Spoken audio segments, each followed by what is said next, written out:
Baik, bismillahirrahmanirrahim. Assalamualaikum warahmatullahi wabarakatuh. Alhamdulillah bertemu lagi dengan kita di kajian Ustadz Agung Cahyadi Menjawab yang diselenggarakan oleh Deki. Langsung kita lanjut di pertanyaan selanjutnya.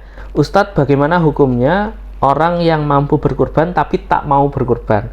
Dan jika memang orang Islam itu bagaikan saudara dalam satu tubuh, lantas bagaimana hukumnya jika seseorang melaksanakan kurban di kota besar, yang rata-rata banyak orang yang berkurban sampai berlebih ya, bisa makan daging, sedangkan ada saudara-saudara sesama muslim di daerah pelosok yang masih satu provinsi, atau satu kota, atau bahkan satu negara, tidak ada kurban, yang bahkan juga mereka jarang makan daging. Ya. Ustaz?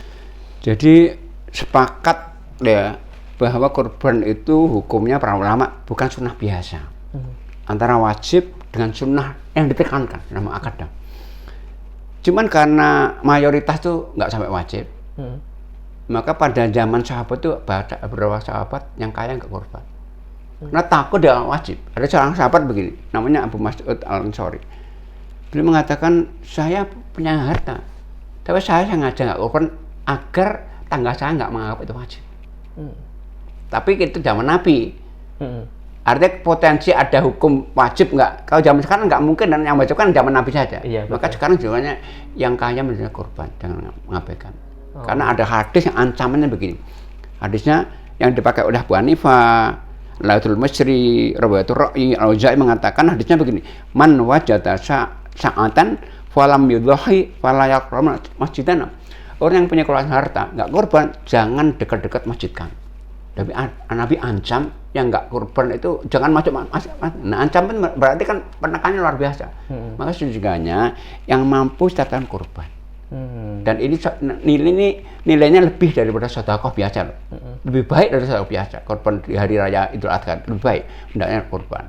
Nah, yang kedua, memang etikanya ibadah harta itu dibagi di mana harta itu dihimpun. Oke. Surabaya boleh beralihkan kalau di tempat itu sudah tercukupi. Ada kasus begini. Jadi Mu'ad bin Jabal radhiyallahu pernah jadi amalnya Nabi sampai zaman Umar. Saat tahun pertengahan Umar, semua harta yang dihimpun oleh Mu'ad di Yaman itu semua zakat, semua untuk kebutuhan orang Yaman. Tahun kedua yang separuh dikirim ke Madinah, ke pusat pemerintahan. Umar marah. Ya Mu'ad, Anda saya jadikan amil di Yaman untuk Yaman, kenapa Anda kan? Ya Khalifah, yang separuh sudah cukup. Maka saya kirimkan. Nah sekarang untuk kurban rata-rata di kota besar rata-rata over. Jadi di Surabaya dari kadang-kadang satu masjid ada 40 ekor lebih kok. Tapi di kampung-kampungnya kadang-kadang satu musola 2 ekor saja. Masyarakatnya banyak. Maka lebih baik dialihkan. Tapi sekali lagi alihkan hendaknya dalam bentuk hewan atau ditransfer uang untuk diberikan sana. Karena syiar kurban itu penyembelihan, bukan distribusinya. Insya Allah boleh. Lebih baik kalau misalkan di kota-kota dialihkan saja. Oke.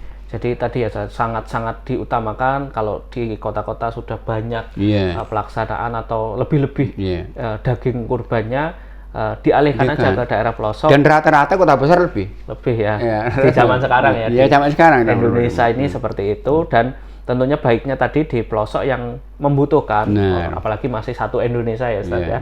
Dan juga tadi berupa hewan ataupun dananya ditransfer ke warga sana untuk dibelikan kurbannya Ustaz.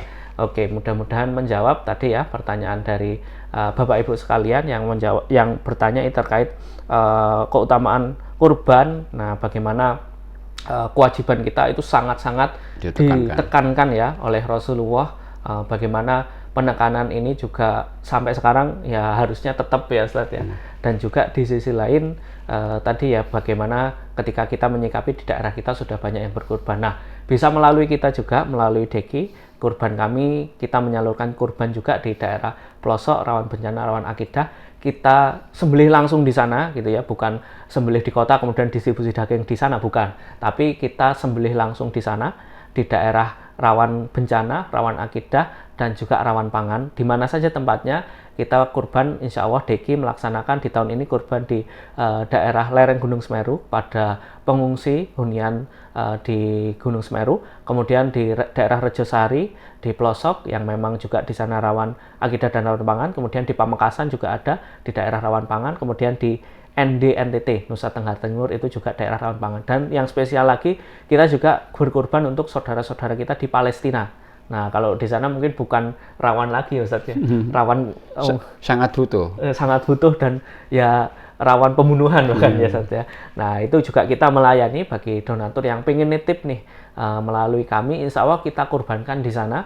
Nah, monggo bisa hubungi di nomor kami, hotline kami di 0813-8500-2300, monggo bisa hubungi atau cek deskripsi di media sosial kami. Insya Allah mudah-mudahan menjawab pertanyaannya, kurang lebihnya kami mohon maaf. Billahi taufiq wal hidayah. Wassalamualaikum warahmatullahi wabarakatuh.